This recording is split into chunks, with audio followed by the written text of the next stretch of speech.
Want to add Roblox in Steam but don't know how? Well, you're in luck. In this quick video, I'll show you how to add Roblox to your Steam client. So without further ado, let's get started.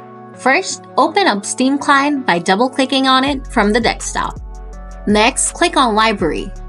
Now click on Add a Game option from the bottom left corner of the client. Then select Add a non-Steam game.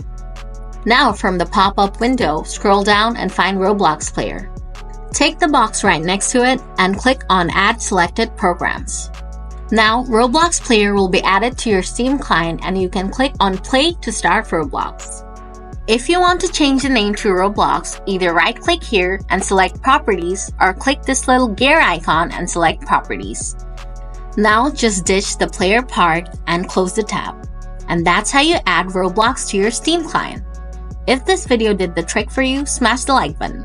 Still have questions? Drop them in the comments and I'll get back to you as soon as possible. Thanks for watching!